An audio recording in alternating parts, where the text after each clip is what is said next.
salam nggak sama orang tuanya? Kalau begini namanya apa? Salim. Ya, kalau salam sama orang tua sambil salim, dicium nggak tangannya, Bu? Bau apaan? Bismillah, alhamdulillah, salatan wa salaman ala rasulillah, amma ba'd. Mohon maaf Bapak Ibu, nanti kita bagi dua. Ini pertama saya pengen ngobrol dulu sama anak-anak, habis itu ntar kita yang serius-seriusan, ya. Sebab biasanya ngaji begini susah. Saya pengen ngomongin yang serius, mereka kagak paham.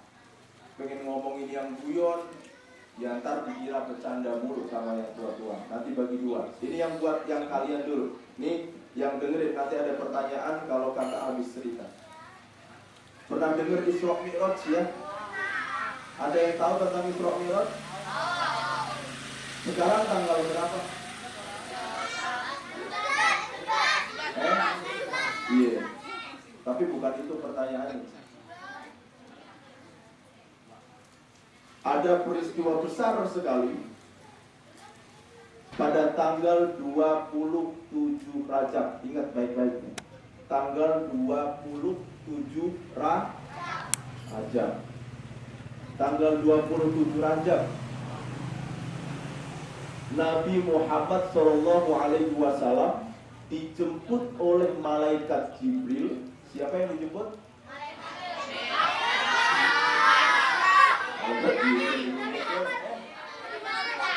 Nabi Muhammad dijemput oleh malaikat Jibril alaihissalam. Nabi Muhammad itu siapa? Nabi Muhammad itu Rasul. Satu ketika Nabi Muhammad menjadi Nabi selama 10 tahun. Selama berapa tahun? Bu, Nabi Muhammad menjadi Nabi selama 10 tahun. Kemudian Nabi Muhammad ditinggal oleh pamannya, namanya Abu Thalib. Paman Nabi siapa namanya? Abu Thalib. Pamannya. Kalau istrinya namanya siapa? Ingat-ingat ya. Pamannya namanya Abu Thalib, istrinya namanya. Dua-duanya meninggal. Kemudian Nabi Muhammad sedih. Ketika Nabi Muhammad sedih, kemudian Allah mengutus malaikat Jibril. Jibril, aku minta engkau menjemput kekasihku namanya Muhammad. Ajak dia jalan-jalan. Kata siapa itu? Kata Allah. Allah perintahin siapa tadi? Malaikat Jibril. Untuk menjemput siapa? Nabi Muhammad diajak jalan-jalan oleh malaikat Jibril. Nabi Muhammad itu lahirnya di mana? Di kota? Di Mekah. Nabi Muhammad berangkat dari Mekah setelah Isya. Kapan? Setelah? Nah, ingat-ingat ya. Pokoknya kalau kakak nanya ingat terus. Ntar pasti muncul di pertanyaan. Tanggalnya tadi tanggal berapa? Yang jemput siapa? Yang meninggal 2 orang siapa? Ini kalau bisa semua repot juga, orang cuma 10 gitu. Tapi ingat-ingat ya, Nabi Muhammad diajak jalan-jalan oleh malaikat Jibril dari Mekah menuju ke Palestina. Di sana ada sebuah masjid yang dibangun oleh Nabi Daud alaihissalam. Dibangun oleh Nabi siapa? Namanya masjid apa? Masjid Al-Aqsa. Jadi Nabi Daud, jadi Masjidil Aqsa yang sekarang di Palestina, yang sekarang dipepet oleh Israel itu adalah warisan daripada pembangunan zaman Nabiullah Daud alaihissalam. Makanya ketika Nabi Muhammad diutus baru saja dari Nabi, udah ada masjid di Palestina. Nah, ini dengerin lagi. Nabi Muhammad dijemput oleh malaikat Jibril menuju ke Masjidil Aqsa. Jaraknya berapa? 15.000 kilometer. Tetapi Nabi Muhammad nggak naik Grab, nggak naik Gojek, nggak naik Bemo, nggak naik Bajaj. Nabi Muhammad naik apa? Buruk itu apa? Naik ontai, kagak nyampe lah, toh. Naik apa? Naik buruk. Buruk itu apa? Buruk itu salah satu hewan yang berasal dari surga. Kecepatannya ketika melangkah begini, itu ada ribuan negara akan terlangkai. Wush, cepet dari Mekah menuju Masjidil. Itu namanya perjalanan Isra. Perjalanan apa? Nah, perjalanan Isra adalah perjalanan Muhammad dari mana ke mana? Dari mana kok nggak bahagia, ada masalah apa? Dari mana tadi? Bingung. Dari Makkah menuju ke Palestina Masjidil Aqsa, itu namanya perjalanan Isra. Ya, jadi Isra dan Mi'raj. Ketika Rasulullah SAW melaksanakan Isra dari kota Makkah menuju ke Masjidil Aqsa, di sana sudah disambut oleh seluruh nabi yang ada. Nabi jumlahnya ada berapa yang wajib diketahui? 25. Mulai dari Nabi Adam, Idris, Nuh, Hud, Soleh sampai Nabi Isa alaihi salam, semuanya menunggu Nabi Muhammad yang akan datang bersama Jibril. Ketika Nabi Muhammad datang bersama Jibril, para nabi tadi menunggu di Masjidil Aqsa, bertanya sama Jibril, "Jibril, yang kamu bawa itu siapa?" Kata Jibril alaihi salam, "Wahai para nabi, wahai anbiya, yang bersamaku ini adalah salah seorang atau satu-satunya makhluk yang pernah Allah berikan kemuliaan dibandingkan seluruh nabi-nabi yang ada. Yang bersamaku sekarang ini adalah makhluk yang terbaik, yang menjadikan engkau semua menjadi nabinya Allah Subhanahu wa taala." Akhirnya dari Nabi Adam sampai Nabi Isa alaihi salam semua jadi makmum dari Nabi Muhammad sallallahu alaihi wasallam. Nabi Muhammad sallallahu alaihi wasallam anbiya atau Muhammad pernah sholat Rasul. Intinya pokoknya perjalanan Isra Nabi Muhammad dari. Yang kedua, sampai Palestina diajak jalan-jalan lagi. Kemana kira-kira? Ke langit ketujuh, bertemu dengan Allah Subhanahu wa taala, namanya Sidratul Muntaha. Nabi Muhammad melakukan perjalanan dari Masjidil Aqsa naik ke langit ketujuh. Naik apa tadi? Naik buruk, naik ke atas. Kemudian Allah Subhanahu wa taala berjumpa dengan Nabi Muhammad. Ada dialog yang kita rekam sampai sekarang.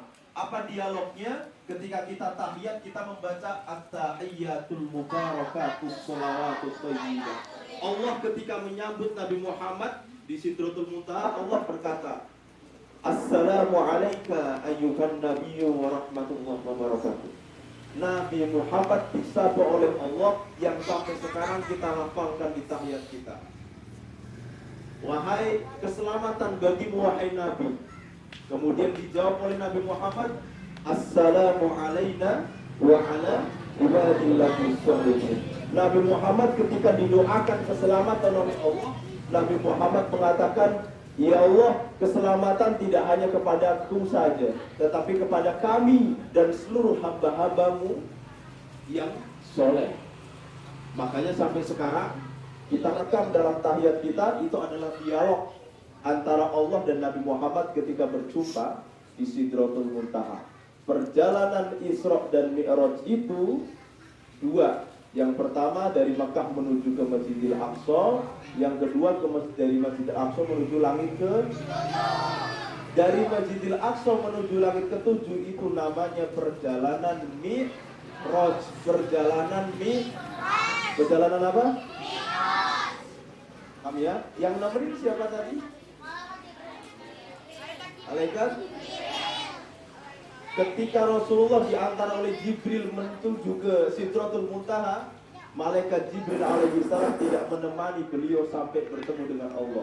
Pada sampai ke langit keempat, Malaikat Jibril alaihi salam berpamitan, "Wahai Nabiullah, wahai Muhammad kekasih Allah, aku cukup sampai di sini. Selanjutnya engkau masuklah bertemu dengan Allah Subhanahu wa taala." Sudah ya? Ini untuk kalian. Sekarang untuk Bapak Ibunya. Bapak Ibu yang dimuliakan Allah Subhanahu wa taala, kalau kita mendengar cerita tentang Isra Mi'raj, saya yakin semuanya sudah hafal. Bahkan kalau Bapak Ibu semuanya gantiin saya ngomong di sini juga kayaknya udah hafal. Sebab itu pelajaran kita dari SDMI, ya kan? Sekarang apa yang perlu kita perhatikan? Oleh-oleh dari Isra Mi'raj adalah Ibadah sholat. Rasulullah SAW pada saat perjalanan Mi'raj, beliau tidak hanya dari Masjidil Aqsa menuju kepada Sidratul Muntaha saja. Rasulullah SAW diajak keliling oleh malaikat Jibril alaihi salam menuju surga, menuju neraka, bahkan bertemu dengan orang mati. Salah satu kisahnya adalah Rasulullah pernah bertemu dengan orang yang sudah meninggal, kemudian ditanya, wahai mayat, wahai jenazah, wahai orang-orang yang sudah meninggal dunia, aku ingin bertanya kepadamu. Ini Nabi Muhammad bertanya kepada orang-orang yang di neraka. Tadi aturannya yang berbicara tidak mendapatkan, ya, tandai mukanya temennya yang ngomong. Ntar kalau dapat hadiah diprotes ya. Tadi ngomong tadi, ya. Nabi Muhammad SAW dalam perjalanan Mi'rajnya beliau bertemu dengan orang atau manusia yang telah meninggal dunia lama. Nabi Muhammad bertanya, aku ingin bertanya satu hal kepadamu. Bagaimana rasanya mati? Bagaimana rasanya mati? Kemudian apa kata jenazah tersebut, kata mayat tersebut? Wahai Rasulullah, wahai Muhammad, seandainya engkau merasakan mati, rasanya adalah seperti dikuliti hidup-hidup seperti kambing pada saat kurban itu. Rasanya mati adalah sebagaimana disayat atau disabet pedang ratusan kali pada luka yang sama. Maka kemudian kita diajarkan, Allahumma hawwin alaina fi sakaratul maut. Ya Allah, mudahkanlah kepadaku pada saat aku melaksanakan sakaratul maut. Kemudian wa taubatan qoblal, mudah-mudahan Allah memberikan kita taubat sebelum meninggal. Wa rahmatan indal, diberikan kasih sayang, enak gitu aja ketika dicabut nyawanya. Wa maghfiratan ba'dal, diberikan ampunan setelah meninggal dunia. Itu doa atau oleh Rasulullah SAW ketika bertanya, ternyata mati itu rasanya begitu. Makanya ibu kalau ada orang sakaratul maut kemudian mau agak mangap sedikit itu, tuntun pelan-pelan. Allah, Allah gitu aja, nggak usah la ilaha illallah, susah. Orang lagi sakit, sakitnya luar biasa itu. Itu ibu kalau cium, dicium bau orang yang menganga saat sakaratul maut itu baunya luar biasa. Kenapa? Karena ruh itu sedang keluar dari ujung jempol kaki, naik seluruh ke atas, sehingga seluruh energi atau zat-zat yang ada di dalam perut itu keluar semuanya bersama ruh tersebut. Sakitnya luar biasa. Bahkan dia tidak mengenali siapa yang ada di hadapannya, meskipun ibunya sendiri, meskipun anaknya sendiri. Maka bantulah keluarkan ruhnya dengan pelan. Allah, Allah, Allah. Gak usah asyhadu alla ilaha illallah, ribet. Kasih yang pelan saja. Ini sakit sakaratul maut. Maka kita yang hidup diajarin Allahumma hawwin alaina fi sakaratul maut. Atau Allahumma inna nas'aluka salamatan fid din sampai wa taubatan qoblal maut wa rahmatan indal maut wa maghfiratan ba'dal maut. Ini doa tidak main-main. Ketika habis sholat, hafalkan dan biasakan membaca ini. Itu yang pertama, masalah meninggal dunia. Yang kedua, oleh-oleh daripada Isra Mi'raj adalah sholat. Bu, disadari atau tidak, tidak ada ibadah selain sholat yang mandatnya langsung dari Allah. Haji, Allah nyuruh Jibril untuk ngasih kepada Nabi Muhammad. Ibadah zakat, Allah nyuruh Jibril untuk mengajari Nabi Muhammad. Ibadah, apalagi bersedekah, ibadah menolong orang lain, ibadah zikir, semuanya Allah minta malaikat Jibril untuk ngajarin Nabi Muhammad. Tetapi bab sholat, Allah langsung undang Nabi Muhammad bertemu dengan Allah, dikasih mandat namanya sholat. Keutamaan sholat. Apakah sebelum Isra Mi'raj sudah ada sholat? Belum? Tadi pas perjalanan Isra Nabi Muhammad sholat tuh di Masjid Al-Aqsa. Sudah ada belum? Gampang berubah ya. Apa sudah ada? Sudah. Mana dalilnya? Ya ayyuhal muzammil qumil laila illa qalila. Wahai orang yang berselimut, bangunlah di sepertiga malammu, lakukanlah sholat meskipun sedikit, meskipun 2 rakaat, meskipun 1 rakaat. Ayat ini Bu turunnya jauh sebelum peristiwa Isra dan Mi'raj. Apakah sebelum ada Nabi Muhammad sudah ada sholat? Sudah. Apakah Nabi Adam sholat? Sholat. Mana dalilnya? Asy-Syaukani dalam tafsirnya menukilkan sebuah hadis marfu begini. Lama ahbatallahu Adam ilal ard, ketika Nabi Adam itu diturunkan dari langit ke bumi, Papa mewajhul Ka'bah. Ternyata Nabi Adam itu pas dari langit turun ke bumi itu dihadapkan di depan Ka'bah. Jadi Ka'bah itu adalah bangunan pertama di bumi sebelum ada manusia yang membangun apapun.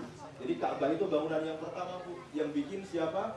Yang bikin Allah. Kemudian kalau kita pernah dengar, loh katanya dibikin sama Ibrahim. Nabi Ibrahim hanya merenovasi Ka'bah. Yang bikin Allah Subhanahu wa Ta'ala. Ketika Nabi Adam turun ke bumi, dihadapkan wajahnya ke depan Ka'bah. Kemudian apa yang dilakukan Nabi Adam? Fasolla rok'atain. Nabi Adam sholat 2 rakaat. Berarti Nabi Adam sudah sholat. Apakah Nabi Ibrahim sholat? Sholat. Mana dalilnya? Ayo. Kita mengenal sholawat Ibrahimiyah. Bagaimana? Kama shollaita ala Ibrahim wa ala ali sayyidina Ibrahim.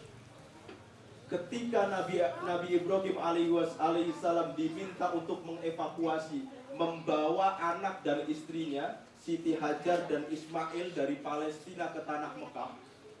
Ingat cerita ini, Bu, ya? Biasanya pas peristiwa kurban tuh diceritain mulu. Nabi Ismail ketika digendong oleh siapa namanya? Dewi Hajar, kemudian ditinggal oleh Nabi Ibrahim alaihissalam. Apa kata Nabi Ibrahim? Ya Rabbi, aku letakkan bayi dan keluargaku ini inda baitikal muharram, di dekat Ka'bah. Agar apa? Rabbana hablana min azwajina wa dzurriyyatina qurrata a'yun waj'alna lil muttaqina imama. Rabbi habli min yuqimus shalah. Aku ingin punya keluarga yang bisa ingat akan sholat. Jadi Nabi Ibrahim ketika ninggalin Dewi Hajar dan Nabi Ismail di depan Ka'bah, Nabi Ibrahim berdoa, aku tinggalkan mereka di sini agar mereka ingat dengan sholat. Buktinya berarti Nabi Ibrahim juga sholat. Cuman bedanya adalah ketika peristiwa Isra Mi'raj dan sholat-sholat sebelumnya, ini caranya beda. Ketika peristiwa Isra Mi'raj baru tuh diajarin Nabi Muhammad nih, caranya sholat begini, takbir tuh begini. Begitu Nabi Muhammad diajarin, Nabi Muhammad ngajarin sama sahabatnya. Apa hadisnya? Shollu kama ra'aitumuni usolli. Sholatlah seperti engkau melihat aku sholat. Nabi Muhammad ngajarin sholat tapi dengan cara minta orang-orang untuk melihatnya. Makanya cara sholat kita kan beda-beda. Ada yang begini, ada yang begini, ada yang Allahu Akbar diputar dulu, ada yang begini, ada yang harus 100 meter dulu begini, ada Bu yang begini, nggak usah ke Mekah deh, Istiqlal aja Ibu udah pasti beda-beda. Ada yang asyhadu alla ilaha illallah wa asyhadu anna Muhammadar Rasul. Kita biasanya begini. Ada yang tiap Allah doang keluar, asyhadu alla ilaha illallah wa asyhadu anna Muhammadar Rasulullah. Allah, ada yang begitu. Ada yang keluarnya sedikit, tapi asyhadu alla ilaha illallah begini. Ada ya? Ada kok salah. Asyhadu alla ilaha illallah diputer-puterin. Selama masih ada dalilnya, maka masih diperbolehkan. Yang penting ngerti ilmunya. Makanya jangan gampang nuduh orang. Yang salah adalah yang kagak sholat.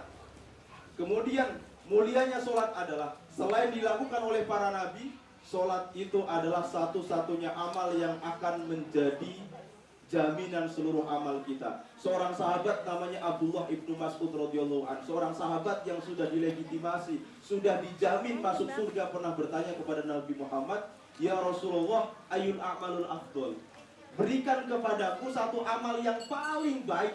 Apa kata Rasulullah? As-sholatu li waqtiha, sholatlah pada waktunya. Kemudian ada seorang sahabat lagi namanya Rabi'ah ibnu Ka'ab al-Aslami. Seorang sahabat nih namanya Rabi'ah, seorang sahabat yang kerjaannya Bu, tiap hari itu ngambil air ketika ada adzan, ketika Bilal adzan, kemudian beliau ngambil air untuk wudunya Nabi Muhammad. Jadi yang ngambilin Nabi Muhammad air setiap wudu itu namanya Rabi'ah ibnu Ka'ab al-Aslami. Karena seringnya membantu Nabi Muhammad ketika wudu, Nabi Muhammad tanya tuh sama Rabi'ah, Rabi'ah, sal, mintalah kepadaku. Karena engkau terlalu baik kepadaku, aku akan memberikan apapun yang kau minta. Nabi Muhammad nawarin sesuatu. Robi'ah ini adalah seorang sahabat yang cerdas. Nabi Muhammad nawarin, otomatis kalau Nabi yang minta, malaikat Jibril yang mengaminkan, doanya ditolak nggak? Enggak. Apa yang diminta oleh Robi'ah? Ya Rasul, tidak main-main. Aku meminta agar selalu bersamamu sampai di surga dan tidak dititipkan ke dalam neraka. Itu mintaannya Robi'ah. Tapi apa kata Nabi? Wah, berat, kata Nabi. Lalu bagaimana ya Rasul? Katanya aku tinggal minta. Iya, tapi bantu aku. A'inni ala dzikrika bikasrotis sujud. Kata Nabi Muhammad, bantu aku untuk mewujudkan keinginanmu dengan cara memperbanyak sholat. Jadi Nabi Muhammad saja nggak bisa ngebantu Bu kalau kita nggak sholat. Sekarang ayo kita evaluasi. Bu, anak bangun jam 6 pagi, kemudian dia harus berangkat sekolah. Kira-kira yang ibu cepet-cepetin dia mandi buat serah berangkat sekolah, apa diingetin sholat subuh? Beneran? Ibu-ibunya. Ibu, jam 6 bangun sekolah kagak lu? Biasanya begitu. Lu bangun sekolah kagak lu? Tidak pernah kita bertanya. Atau anak pulang sore jam 3:30 pulang dari sekolah, kemudian ibu nanyanya, kira-kira mau makan apa, sudah makan atau belum, atau sudah sholat atau belum, jujur Bu. Pernah nanya terakhir sholat anak-anak kita kapan? Jarang. Padahal sholat itu menjadi, Bu, anak-anak ini nih, ini belum wajib sholat Bu. Mereka nggak sholat nggak dosa Bu. Cuman ketika mereka sholat, mereka juga nggak dapat pahala. Yang dapat pahala siapa? Kita ngajarin sholat. Tidak ada ibadah yang kewajiban mendidiknya adalah sejak usia tamyiz. Tamyiz itu sebelum balik. Kalau ibadah yang lain wajib diajarkan setelah mukallaf, setelah usia 15 tahun. Tapi sholat bahkan wajib diajarkan ketika anak usia 7 tahun. Barang siapa yang tidak mau sholat pada usia 7 tahun, bahkan Allah memperbolehkan untuk memukul anak tersebut. Tetapi syaratnya ada 3, mukul anak. 1, tidak di bagian kepala. Yang kedua, tidak meninggalkan bekas luka. Yang ketiga, pukulannya adalah pukulan kasih sayang. Bukan, nggak sholat. Balas dendam nggak boleh. Jadi pukulannya adalah pukulan edukatif, mendidik, agar anak tersebut cerah, kemudian tahu kepentingan sholat.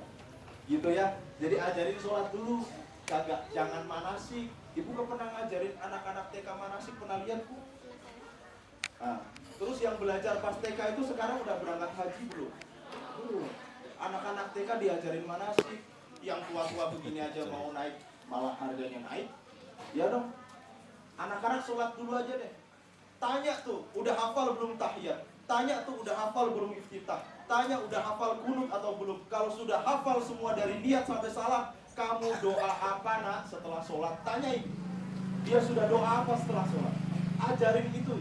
Kalau ibu bisa mengajarkan 1 lafaz saja dalam sholat, dan dia akan melaksanakan sholat sampai dia mati, maka itu akan menjadi jariah kepada kita. Benar nggak Bu? Allah, ibu ngajarin nak sholat, Allahu Akbar, kemudian ia melaksanakan sholat, selalu mengucapkan Allahu Akbar. Ibu meninggal selama puluhan tahun, anak tersebut masih sholat, jariahnya masih lancar. Bahkan sehari kita sholat 5 kali. Dalam satu sholat berapa kali kita Allahu Akbar? Gara-gara diajarin ibunya, maka sebejat apapun kita sebagai orang tua, insya Allah masih mendapatkan pahala dari sholat anak-anak kita. Ya, mudah-mudahan pulang dari sini, apa pentingnya? 1, perbaiki sholat kita. 2, perbaiki sholat keluarga kita. Yang ketiga, perhatikan sholat anak-anak kita. Mudah-mudahan bermanfaat. Wallahul muwaffiq ila aqwamit thoriq. Assalamualaikum warahmatullahi wabarakatuh.